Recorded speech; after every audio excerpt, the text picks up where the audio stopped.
Hello, this is my new short story that I have written, and it's called, or I entitled it, Circuit Rider Part 1.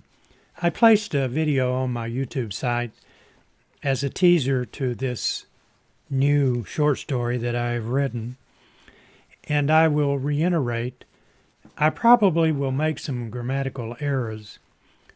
I don't really plan on publishing this in text form. I'm only publishing it on my YouTube account.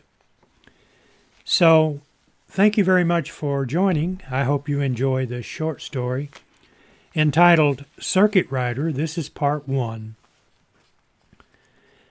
Bobby Jack Simpson was born July 14, 1820. He grew up on his grandfather's farm in central Kentucky. The one-room schoolhouse he attended was small, and children of all ages attended up to and including the 8th grade. Bobby Jack, at the age of 6, was learning the lessons of the 8th graders. He never revealed this to his teacher or parents. His math skills were as advanced as the older children, and he loved learning advanced things. As an adult, he would always talk about the advantage of an education in a one-room schoolhouse. If not for this situation, Bobby Jack would not have discovered his ability to learn things more advanced for people his age. 3 days after his 18th birthday, Bobby Jack was chopping wood for the storage bin, where a few logs were remaining from a mild winter in Kentucky. Off in the distance, he saw a man riding a horse across one of the newly cleared pieces of land his grandfather owned. The man was a circuit rider who would eventually give him a Bible, which changed his life forever and sent Bobby Jack on an incredible journey. Leonard Brown was not your normal circuit rider. He was not associated with any congregation or group. He grew up attending with his family in a church that was expanding across the frontier. Leonard was an independent boy, and now an independent adult, whose passion was spreading the gospel on his terms and not the dictates of an overseer. He had studied the scriptures and was, as many were in the 19th century, at odds with some teachings. Leonard had studied the Baptist congregation establishment, which was established in 1612 in London, England. Leonard followed the beliefs of the Calvinist and the believer's baptism. Leonard saw Bobby Jack in the distance as he rode his horse over the new ground. Leonard was in need of some supplies, and he figured the boy chopping wood could direct him to the nearest place.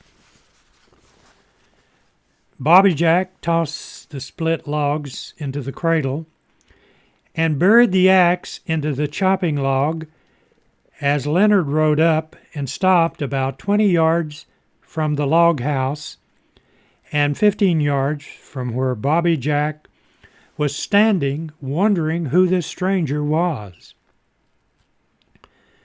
The family dog, Skip, was warning everyone that a stranger was in the area. Leonard's horse was not concerned with Skip, and you could tell the horse liked the company of dogs, and in this case, a dog. Eventually, Skip determined these strangers were friends, not foe, so he began to wag his tail and smell around the legs of the horse. When Skip calmed down, Leonard shouted, Is it okay to approach your house and property? Bobby Jack gave him a hand motion to come on over to the wood chopping block. Leonard dismounted and led his horse up to where Bobby Jack was standing. Skip was now thrilled to have new visitors and was running around the horse like he wanted to play. Leonard's horse continued to accept this new dog friend. Leonard introduced himself as Leonard Brown from West Tennessee. Bobby Jack shook Leonard's hand while introducing himself and asked the stranger what he was doing in this part of Kentucky. As soon as Bobby Jack began speaking, Leonard could recognize this young boy was very intelligent. Perception was one of the qualities Leonard possessed among others. It was helpful in his pursuit of people to share the gospel with. Leonard instinctively knew he could begin a conversation with Bobby Jack without beating around the bush. So without hesitation, Leonard told Bobby Jack he was a preacher of the gospel, but most people referred to him as a circuit rider. Bobby Jack told Leonard he was aware of some who were referred to as circuit riders traveling around the South preaching what they were calling the gospel. He admitted to Leonard he was not that familiar with the gospel or what they called the Bible. His mother, father, and grandparents never mentioned the gospel and doubted they knew anything about it. From what I have read about the gospel, I have always thought it was something I should learn more about. I determined that I should read a book called the Bible that was having that much influence on groups of people. Leonard was smiling as Bobby Jack told him this, because he knew without a doubt he had stumbled upon someone he could convert, and with this young boy's intellect, could possibly become someone that would spread the good news. Leonard inquired about the best place to purchase supplies because he was on his way to Nashville and he wanted to get back home before winter set in. He also told Bobby Jack if his parents and grandparents would give him lodging for a few days, he would be willing to pay or do some chores around the farm. Bobby Jack said, "Would you teach me the Bible?" The question opened the door, and Leonard told Bobby Jack it would be a pleasure to introduce him to the Bible, and it would take more than a few days to cover the book. Bobby Jack's dad had been telling him they needed to dig a storage cellar, but it was considered a big undertaking, and they kept it on the back burner until they could catch up on other things that demanded attention. Bobby Jack remembered this was becoming a priority, so he asked Leonard if he would be willing to stay with his family and help dig the cellar.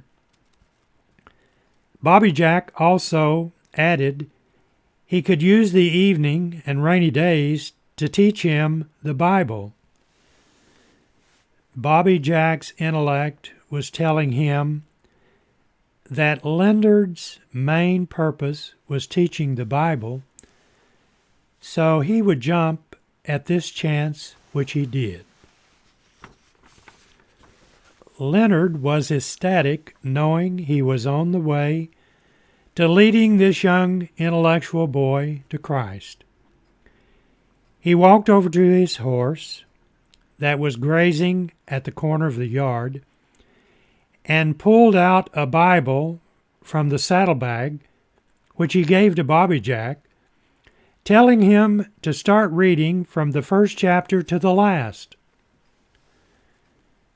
Leonard knew this first exposure to the Scriptures would get Bobby Jack's mind thinking, and Leonard knew before long they would cover all the books of the Bible, which would convict Bobby Jack and cause him to accept Jesus Christ as his personal Savior.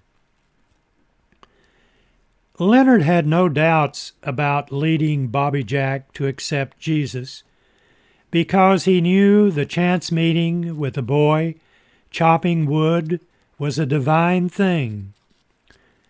Leonard began to rejoice at the opportunity God had placed in his path. Bobby Jack and Leonard began the work of digging the cellar. They talked continuously as they worked. Bobby Jack was asking the reasons about some of the things he was reading in the Bible. Then Bobby Jack came to the New Testament. After they began work on the cellar, one morning Bobby Jack walked up to Leonard, and he could tell by the look on Bobby Jack's face the Lord was speaking to him. Bobby Jack took hold of Leonard's hand and told him he was reading the most beautiful thing he had ever read. Bobby Jack had tears in his eyes as he wrapped his arms around Leonard and asked him what he should do. Leonard told Bobby Jack it was simple. Just accept Jesus Christ as your Lord and Savior. Bobby Jack said he did that last night while reading the Scriptures, and now he wanted to tell his parents and grandparents and be baptized. Leonard knew it was just a matter of time before he would lead his entire family and anyone else that would listen to Bobby Jack to accept Jesus Christ and be saved. But for now, Leonard wanted to baptize Bobby Jack, to seal it in his heart and demonstrate to his family of his born-again belief. By now, Bobby Jack knew the Lord was leading him to minister to all that would listen. He told Leonard what he was feeling, and Leonard could not contain himself any longer and began to shout and run around in the yard. Skip was thrilled at this action and was running after Leonard, thinking he was wanting to play. Leonard saw Skip, so he sat down in the yard and began to weep tears of happiness while Skip continued to jump all over Leonard. Bobby Jack came over and sat down by Leonard, and they rejoiced together, and Skip, too, was happy. This was the beginning of a long and spiritual journey that would take Bobby Jack into the far reaches of the mountains, where people lived who were like Bobby Jack was before meeting Leonard. Leonard told Bobby Jack this was one of the happiest days of his ministry. The day Leonard departed was one of the most heartwarming days Bobby Jack would experience. He and Leonard had led the entire family and some neighbors to the Lord. Leonard told Bobby Jack they needed to stay in touch with each other, and he wanted to keep track of the successes he knew Bobby Jack would have preaching the gospel. Bobby Jack and his family stood in the yard holding hands, praying for Leonard as he and his horse disappeared down the road from the new ground. Bobby Jack had Skip on a leash to keep him from following Leonard's horse.